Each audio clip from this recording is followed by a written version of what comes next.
Meu caloroso boa noite a todos que estão aqui hoje na igreja, também a todos aqueles que estão nos assistindo através da internet, aqui no canal da Igreja de Arthur Alvim. E meu desejo é que realmente Deus possa falar essa noite e que cada um possa sentir o toque do seu amor nas suas vidas. O texto base para a nossa meditação desta noite encontra-se lá em Mateus, no capítulo 16, verso 24. Então disse Jesus aos seus discípulos: se alguém quer vir após mim, renuncie a si mesmo, tome sobre si a sua cruz e siga-me. Essa palavra cruz aqui, ela tem duplicidade de sentido. E muita gente conduz esse verso nesta duplicidade. Dias atrás eu estava tendo um diálogo com um conhecido meu, um amigo meu, e ele tem passado por dificuldades espirituais grandes. E para ele fazer parte de uma igreja, desenvolver um relacionamento com Deus, é uma coisa muito difícil. E a gente foi conversando, e chegamos à conclusão que o problema dele era a cruz. Talvez alguém possa falar, a cruz? Porque entendemos a cruz de uma maneira espiritual, ou podemos entender a cruz também da maneira material.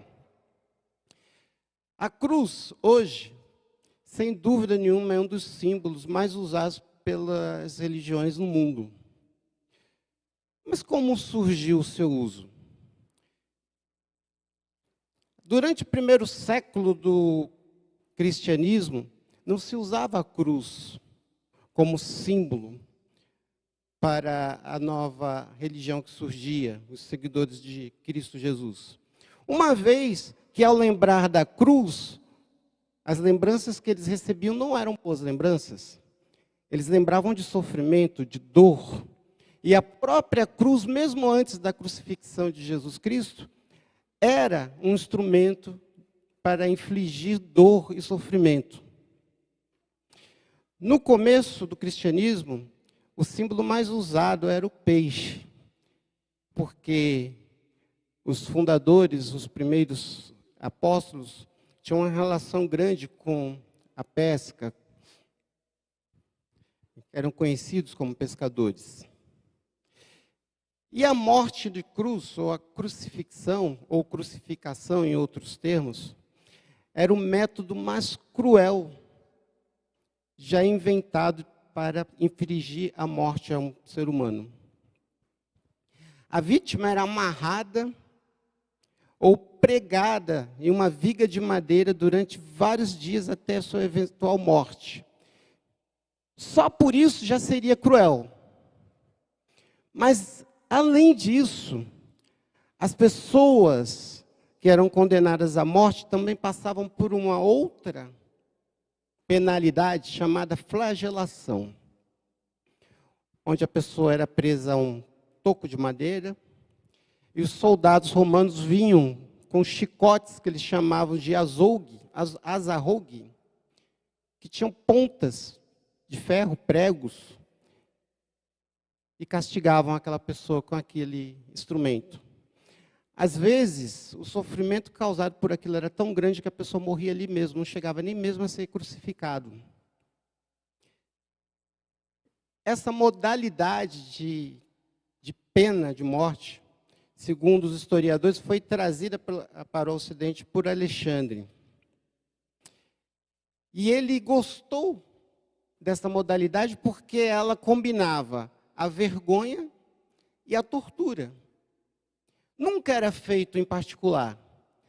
A aplicação da pena era sempre feita pública, as pessoas viam, assistiam. Algumas horrorizadas, outras gostavam de ver aquele espetáculo tenebroso.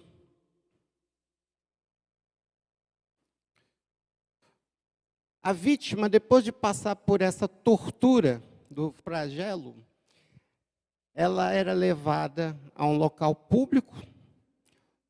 Jesus foi levado ao monte, né? Mas muitos dos condenados eram colocados à beira da estrada, na chegada da cidade, para que todos que chegassem à cidade passassem e vissem ali e servisse aquilo como um modelo do que pode acontecer com qualquer um que desobedecesse a lei e a ordem dos dominadores do mundo à época, os romanos. A vítima era levada, era colocada numa cruz, presa com os braços abertos, às vezes amarrada, raramente, mas às vezes também pregada pelos punhos e pelo dorso dos pés. O peso do corpo se apoiava nas pernas por pequenos banquinhos que eles faziam para apoiar o pé. E era a única sustentação que aquela pessoa tinha enquanto estava ali na cruz. Mas, conforme as pernas cansavam, ele já não conseguia se sustentar, o peso do corpo caía sobre os braços e aquilo apertava o diafragma e ela não conseguia respirar. E aí a pessoa ficava naquele tormento, tentando se equilibrar na força das pernas, e quando a perna faltava, ficando asfixiada. Em alguns casos, quando os romanos tinham ainda um pouco de misericórdia por aquele que estava ali sendo morto, eles quebravam as pernas daquela pessoa para que ela não conseguisse mais respirar e morresse mais rápido, asfixiada. Em outros casos, não, deixavam ali dias, às vezes semanas, embaixo do sol, de chuva. Esse era o sofrimento causado pela cruz. A forma cruz que nós conhecemos, ela teve sua origem na Caldeia e foi usada como símbolo de Deus Tamos, o chamado T místico, ou tal místico, que era a letra inicial do nome do Deus Tamos. Eles usavam muito esse símbolo, tanto na Caldeia, como na Babilônia, como no Egito e algumas terras adjacentes. E como que isso foi chegar até o cristianismo, se lá no começo os cristãos não gostavam do símbolo porque lhes trazia más recordações? Lá pelos meados do 3º século, as igrejas já haviam se apartado um pouco da doutrina tradicional cristã, que havia sido desenvolvida no início, e a fim de aumentar o prestígio, começaram a aceitar pessoas que não professavam uma fé pura dentro das igrejas. Pessoas que tinham influência política. Para não contestar essas pessoas, aceitou-se alguns símbolos que essas pessoas traziam consigo, inclusive o tal T místico, que era símbolo de Thanos. Mas para não chocar os cristãos mais tradicionais que ainda estavam na igreja, o que eles fizeram? Pegaram a travessa do T, trouxeram até o meio para formar a cruz. E a partir dali, aquele passou a ser um símbolo usado dentro do cristianismo. Quando eu falo que quando a gente lê o texto e a gente pode ter uma interpretação textual ou uma interpretação espiritual, eu estava estudando isso aqui, eu achei interessante que algumas religiões levam tão a sério essa história de se alguém quiser vir a mim, renuncie a si mesmo, tome sua cruz e siga-me, que algumas religiões, os sacerdotes dessas religiões, eles têm a obrigação de carregar uma cruz consigo o tempo todo, um crucifixo. Porque, segundo eles estão cumprindo essa determinação aqui de Jesus. Mas Jesus, quando falou dessa cruz, não estava falando daquela cruz onde criminosos, ou às vezes até pessoas inocentes, eram mortas de forma tão cruel. Jesus, quando falou dessa cruz, ele estava falando de uma coisa que talvez fosse até pior do que aquela cruz, que são as dificuldades, as lutas, as batalhas que cada pessoa precisa enfrentar nessa trajetória que é crescer no cristianismo. Nós recebemos esse chamado de Jesus continuamente. Qualquer um que ouve a palavra de Deus e aceita participar disso, recebe esse chamado de Jesus, de segui-lo. E quando a gente vai seguir a Jesus, quando a gente resolve aceitar esse chamado, de cara a gente já percebe 3 coisas sobre a cruz. A primeira, tomar a cruz. Ao tomar a cruz, às vezes será preciso conviver com a vergonha. Eu conheci uma pessoa que gostava muito de estudar, e ele tinha muitos parentes que não respeitavam a guarda do sábado. Um dia ele passou numa grande empresa, num concurso difícil, muito disputado. Começou a trabalhar naquela empresa numa segunda-feira. E quando chegou na quinta-feira, ele foi informado que teria que trabalhar numa escala de turno de trabalho e que de vez em quando, 1, 2 vezes por mês, cairia ou na sexta-feira à noite ou no sábado e ele precisaria trabalhar. E ele questionou aquilo com os superiores dele, tentou negociar, mas não teve jeito. A gente precisa que você esteja aqui nos sábados, quando for necessário. Você pode fazer isso? E ele disse que não podia. E aí, não pôde permanecer naquele emprego, teve que abrir mão do emprego.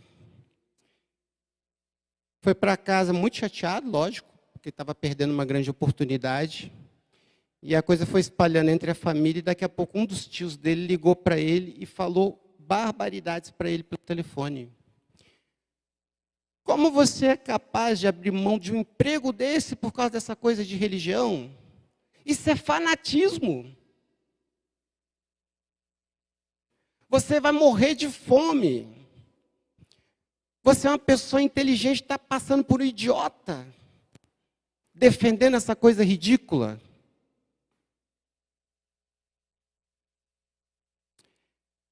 Ele teve que passar por aquela humilhação. Sabe quando você é olhado de forma estranha porque se veste diferente? Sabe quando você é olhado de forma estranha no seu local de trabalho porque seus colegas estão montando aquele esquema e você não quer participar? Todo mundo participa, você não vai participar. Se você não participar, você que está perdendo, o outro vai ganhar lugar.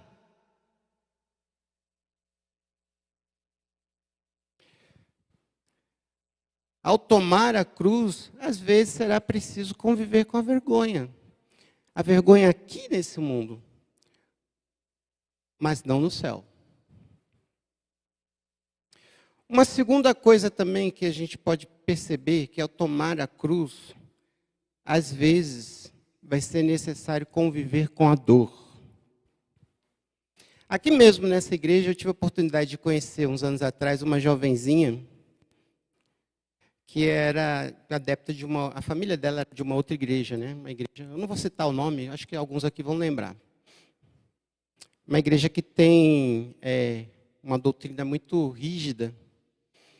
E ela começou a frequentar aqui, começou a gostar, e quando ela se decidiu a seguir a igreja, a família dela abandonou ela. Não sei se algum dos irmãos lembra dessa moça. A Thalita lembra, né? Ela sofreu muito com aquilo, né? Isso acontece muito, irmãos. Às vezes as pessoas, para aceitar a cruz de Cristo, precisam conviver com a dor.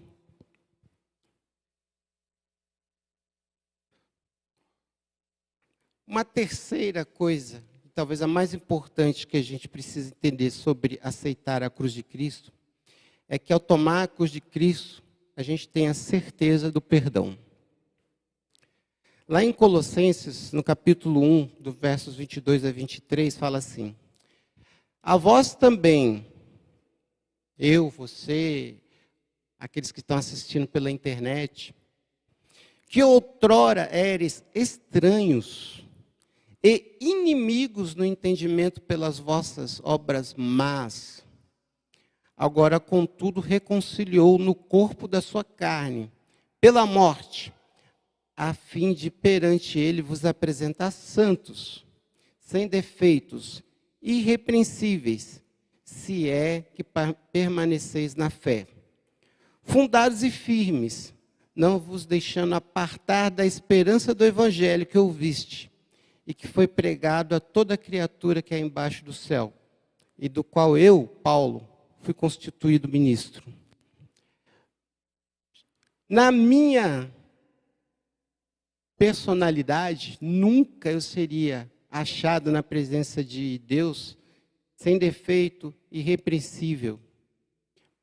Mas como a minha personalidade não é o que conta, mas é a de Jesus, a partir do momento que ele morreu na cruz, a gente tem essa perspectiva de, ao aceitar a cruz, passar por dificuldades, passar por dor, mas ter certeza do perdão. Agora, será que é tão fácil assim aceitar, seguir Jesus? O que acham os irmãos? Eu falei aqui que ao aceitar, seguir Jesus, a gente precisa talvez passar a vergonha da cruz. Jesus passou a vergonha na cruz, sim ou não? Muita. O rei do universo, pendurado numa cruz, e nem foi só, foi no meio de 2 ladrões. Passou dor na cruz, Jesus? Muita dor. Vamos fazer uma pequena exegese desse texto. Então Jesus disse a seus discípulos: se alguém quer vir após mim. Esse "se" que Jesus usa aqui é um condicionante interessante. Sabe por quê? Porque ninguém é obrigado. Só vai após Jesus quem? Jesus quer que eu venha aqui na igreja obrigado? Jesus quer que eu cante, que eu toque, ou que eu faça qualquer outra coisa obrigado? Ele só quer aquilo que é feito de coração.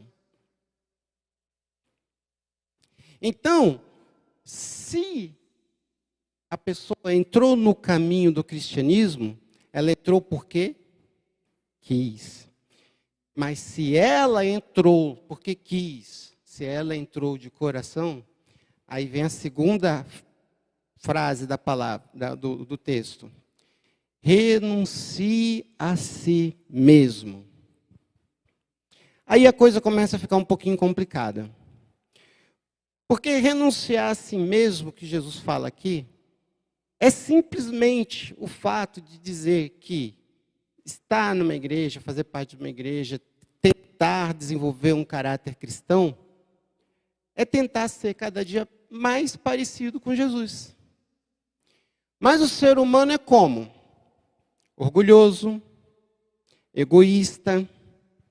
E é fácil tirar essas marcas do caráter humano? Não é.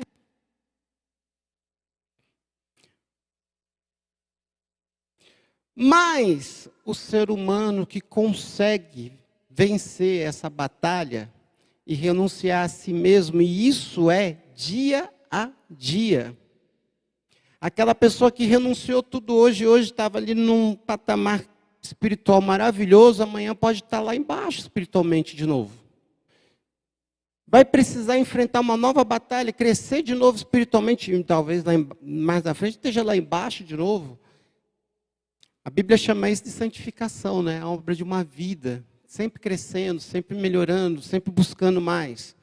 E lá em 2 Coríntios, no capítulo 5, verso 17, diz assim: porque se alguém em Cristo está, é nova criatura. As coisas antigas passaram, porque tudo se fez novo. É mais ou menos assim. Se você consegue ficar ali ao lado de Jesus, pertinho dele, você vai ser transformado. E aquele monte de coisas erradas que você fez no passado, Deus nem lembra mais. Ele não sabe mais nada sobre aquilo. Daqui para frente é tudo novo.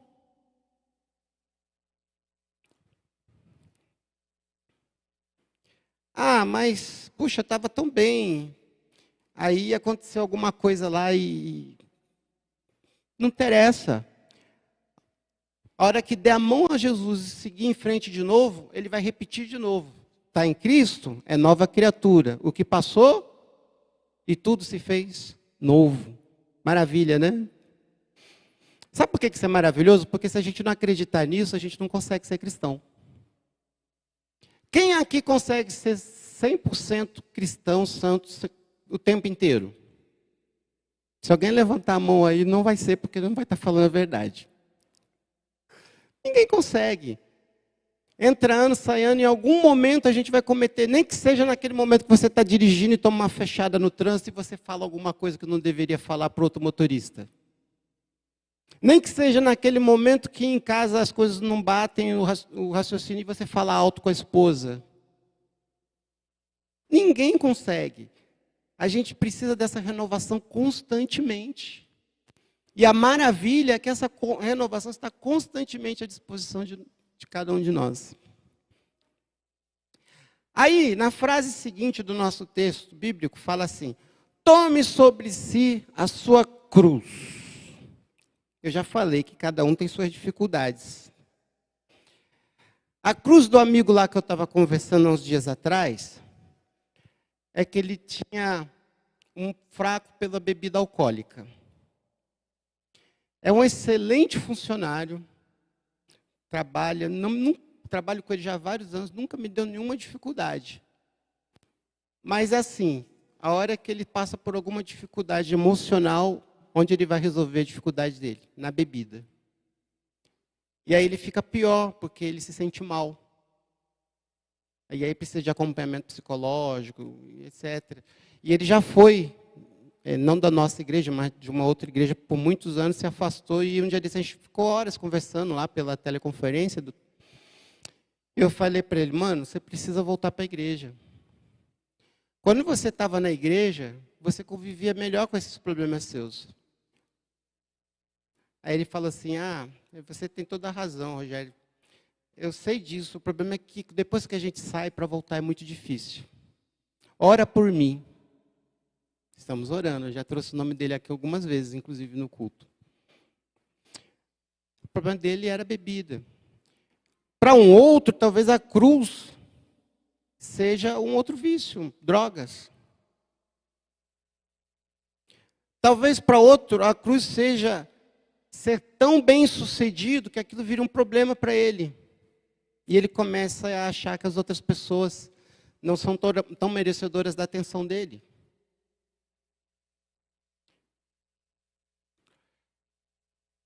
Lá em Romanos, no capítulo 7, 19 e 20, Paulo fala assim: pois o que eu faço não é o bem que desejo, mas o mal que não quero fazer, esse eu continuo fazendo. Ora, se não faço o que quero, já não sou eu quem faz, mas o pecado que habita em mim. E olha que Paulo, quando falou isso aqui, ele já tinha, anos trabalhando. Ele já era um homem muito consagrado. Já tinha recebido o Espírito Santo. Mas ele ainda tinha dificuldades, porque ele olhava para o seu íntimo e falava assim: eu pratico coisas que eu não gostaria de praticar e eu tenho que estar lutando com isso. Né? No outro texto ele fala assim: miserável homem que sou, quem vai me livrar do corpo dessa morte?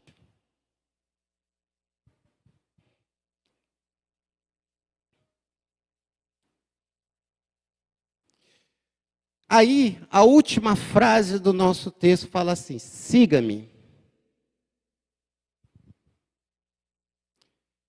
E aí vem o desafio. Seguir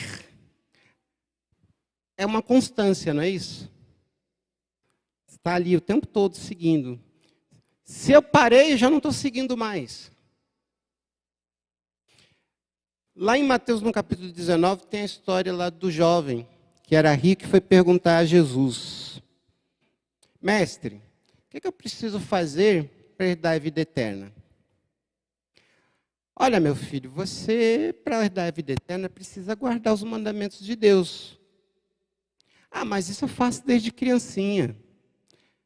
Verdade, então só te falta uma coisa. Vai, vende tudo que tens e dá aos pobres. Eu vejo o pessoal falar muito desse verso e eu acho interessante, porque normalmente quando se fala dessa experiência na Bíblia, se para aqui, né? Vende tudo que tem e dá aos pobres. Aí talvez alguém até pense assim, coitado, o jovem até que teve razão, né? Ia vender tudo, ficar sem nada para dar para os pobres.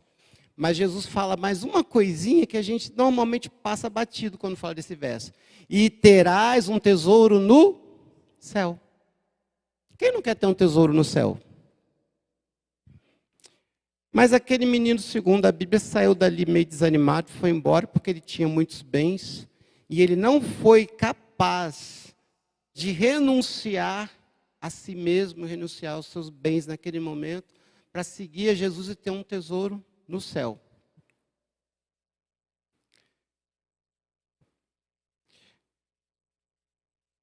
Esse jovem se prendeu aos bens que possuía. E quantos de nós se prende a coisas muito menores?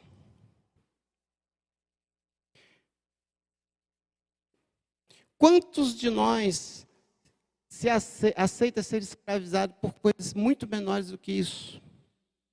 E olha para essas coisas como se fossem montanhas intransponíveis, como se Jesus não estivesse ali constantemente dando poder para enfrentar todas as dificuldades.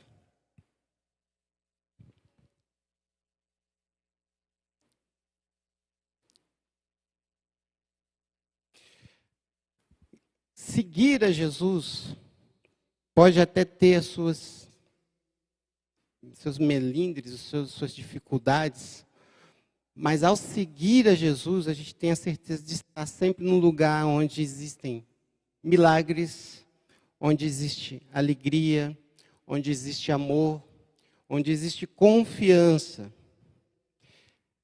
Se nós temos amigos podem falhar com a gente. Se a gente tem parentes, os parentes podem não nos entender. Os irmãos na igreja, pode ser que em algum momento alguma coisa dê errado, mas com Jesus, nunca. Ele sempre vai estar disposto a fornecer tudo o que for necessário para a gente enfrentar as nossas montanhas, para que possamos vencer a nós mesmos e estar em condições de segui-lo continuamente neste mundo. Que o Senhor possa nos abençoar e que a gente possa estar sempre à disposição de ouvir e sentir esse poder de Deus nas nossas vidas. Amém.